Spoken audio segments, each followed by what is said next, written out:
Hi there. Welcome back to our channel. Today we're going to break down an action-packed thriller called 12 Years a Slave. Let's get started.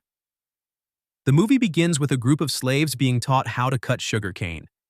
A man sits lazily on top of a wagon loaded with sugarcane, watching the workers as they toil.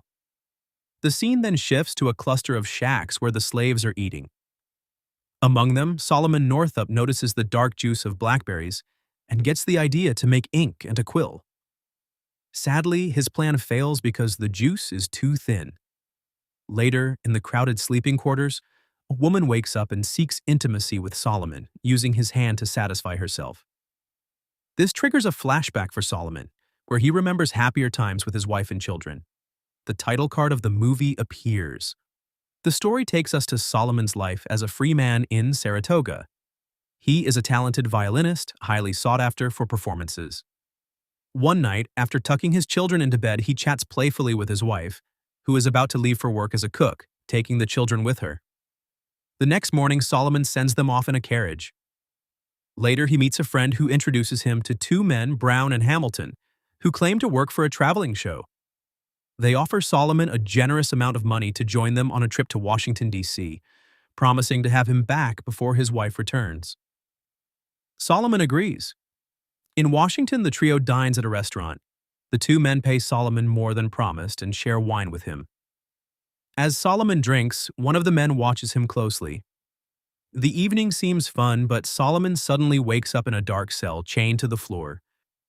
Through flashbacks, we see how the two men drugged him, carried him to his hotel room, and made excuses to onlookers about his condition. Back in the present, Solomon is accused of being a runaway slave from Georgia. Despite his protests of being a free man, he has no documents to prove it. He is beaten mercilessly and thrown into a slave pen. In the pen, Solomon meets Clemens, an educated slave who explains their dire situation. Soon, a mother named Eliza and her children are brought in. She tries to stay brave, but it's clear she fears losing her family. Under the cover of night, the group is chained and transported onto a riverboat. In the crowded hold, Clemens advises Solomon to hide his ability to read and write. Another slave, Robert, suggests revolting, but they decide against it. Later, when a slaver assaults Eliza, Robert intervenes but is killed. Solomon and Clemens are forced to throw his body into the river, prompting Clemens to say Robert might be better off dead. When the boat docks, Clemens' master arrives and reclaims him, leaving Solomon feeling abandoned. Solomon is then renamed Platt by a slaver named Freeman, who slaps him when he denies the name. Freeman's operations are degrading, with naked slaves washing in buckets and being inspected like property. Plantation owner Ford buys Solomon and Eliza, but cannot afford to purchase Eliza's children. Eliza is heartbroken and screams in despair as she is separated from them. Solomon is ordered to play the violin to calm the tense atmosphere. Ford takes Solomon and Eliza to his plantation, where Eliza cries endlessly over her children. Ford's wife dismissively says that food and rest will help her forget them.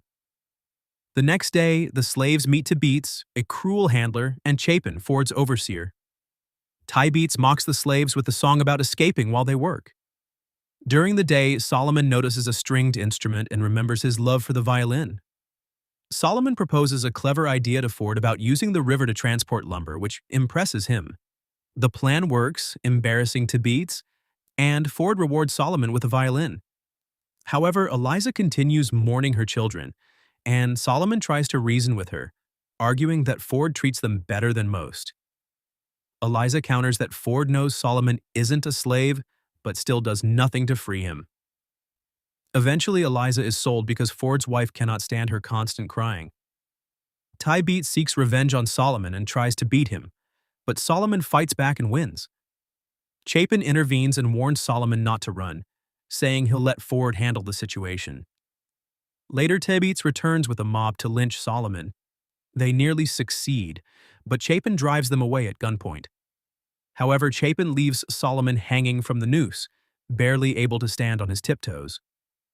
Hours later, Ford rescues Solomon but decides to sell him to avoid further conflict with Ty Beats. Ford sells Solomon to Epps, a notorious and brutal plantation owner. At Epps's plantation, he uses Bible verses to justify his cruel treatment of slaves. The next day, the slaves pick cotton, with their bundles weighed at the end of the day. Those who fall short are whipped. Patsy, a young slave, impresses Epps by picking twice as much as the others, earning his unwanted attention.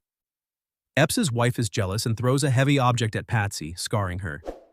She demands that Epps sell Patsy, but he refuses, claiming he would get rid of his wife before losing Patsy. Mistress Epps sends Solomon on an errand to the store, handing him a list.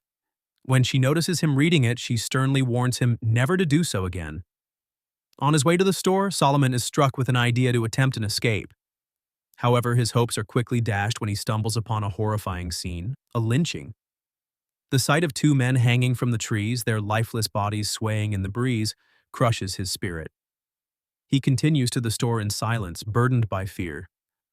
While there, he realizes he can use spare paper to eventually craft a letter, and secretly begins taking sheets whenever he can. Later, Epps sends Solomon to another plantation owned by Shaw, a man who has married one of his slaves and elevated her to a position of relative privilege. Patsy is there, visiting and enjoying the luxuries of Shaw's household. However, Epps, clearly jealous, believes Shaw might try to sleep with her. Epps brings her back to his plantation, drunk and seething with possessiveness. On the way, Solomon warns Patsy to avoid Epps's attention, whispering the advice discreetly. Epps overhears, misinterpreting the exchange as a sexual advance by Solomon toward Patsy. Fueled by jealousy and intoxication, Epps chases them around the yard. Epps' wife intervenes, expressing her disgust at her husband's obsession with Patsy, but it does little to stop Epps's fixation. That night, Epps stumbles into the slave quarters and rapes Patsy. Mistress Epps, fed up with her husband's behavior, takes her anger out on Patsy. She slashes her face with cruel precision, adding to Patsy's unbearable pain. Later that evening, Patsy approaches Solomon with a heart-wrenching plea. She begs him to end her suffering by strangling her and disposing of her body. She can no longer endure the torment of Epps's assaults and Mistress Epps's cruelty. Solomon, heartbroken but resolute, refuses to carry out her desperate request. Epps's plantation falls into financial trouble when his cotton crop is devastated by insects. After losing 2 seasons of crops, he decides to rent out his slaves to a local judge to help pay off his debts. This brings Solomon to the sugarcane fields, as seen in the movie's opening scene. The judge, noticing Solomon's musical talent, recommends him for a party at a neighboring estate.